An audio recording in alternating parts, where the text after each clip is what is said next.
Voilà, c'est parti pour ce prix du Pays de Bray, disputé sur la distance de 1900 mètres, avec tout de suite un bon départ du numéro 10, Issachar, tout comme Pivoina, le numéro 8, qui prend tout de suite l'avantage, avec à l'extérieur le numéro 3, Naxis, qui se retrouve en 2-3e position. Un cheval se montre très brillant. Pierre, c'est le numéro 2, Dominator. Bah oui, les chevaux sont partis vite, et puis tout le monde se regarde, personne ne veut aller devant. Regardez la casaque verte à la corde de Issachar, son jockey n'arrête pas de regarder à gauche pour voir si quelqu'un va bien vouloir prendre la direction des opérations, et tout le monde se regarde en chien de faïence. Donc on se retrouve avec des chevaux, enfin des jockeys qui ne veulent pas aller devant. C'est Zamind, le numéro 7, qui s'est dévoué avec Yoritz Mendizabal en selle, mais il va au petit canter. Et Dominator, ce cheval gris, vous voyez, qui est pour l'instant en 2e position. Le long de la corde, c'est le beau Issachar, le numéro 10, qui vient donc en 3e position. Anaxis est pour l'instant idéalement placé. Le numéro 3, il patiente en 4-5e position, côté du numéro 7, Gonetrio, qui est un petit peu brillant. Ouais. Et à l'extérieur, le numéro 18, le Home, Pierre, qui logiquement est plutôt placé à l'arrière-garde. Oui. Aujourd'hui, il est offensif. Oui, et puis il est en épaisseur, hein. Il fait tout nez au vent en 4e épaisseur.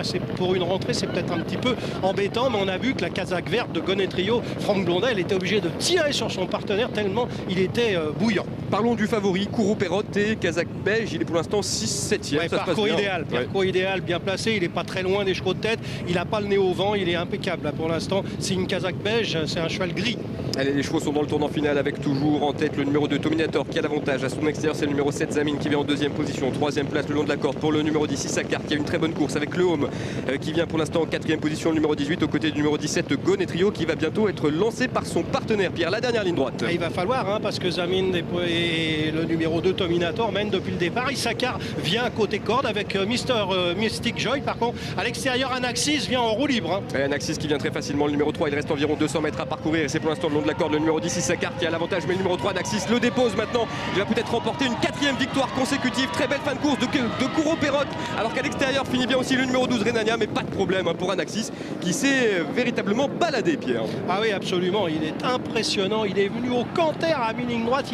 On ne voyait plus que lui galoper. Et même si le numéro 6, Kourou Perrotte, a très bien fini, il doit constater les dégâts. La 3e place pour le 12, Renania, hein, malgré son manque d'expérience. La 4e place pour le 5, Silver Green, qui confirme sa récente victoire. Et puis la 5e place, peut-être Issachar, le numéro 10, peut-être le 7, Zamine. Ils ont fini dans la même foulée.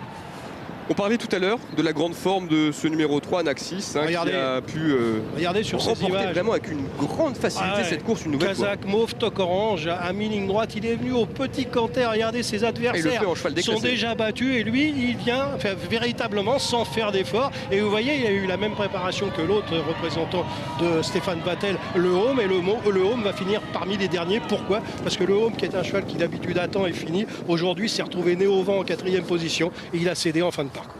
Oui, 4e succès consécutif donc pour cet Anaxis, entraîné par Stéphane Vattel. Il était associé aujourd'hui à Jérôme Cabre, qui évolue en quelque sorte à domicile. Absolument, Pierre, en étant à Deauville. Absolument, Jérôme Cabre est un jockey qui monte sur Deauville et qui se débrouille très bien. Il avait gagné déjà avec Anaxis lors de leur dernière association, et donc on ne change pas une équipe qui gagne. Et véritablement, cet Anaxis aujourd'hui nous a encore plus impressionné. Moi, il m'avait laissé une grosse impression début janvier quand il avait esquinté, mais aujourd'hui c'est encore plus impressionnant parce qu'il y a quand même la surcharge pondérale, et il le fait exactement dans le même style. Je pense que c'est un cheval qui est susceptible maintenant de monter de catégorie, car il vieillit bien.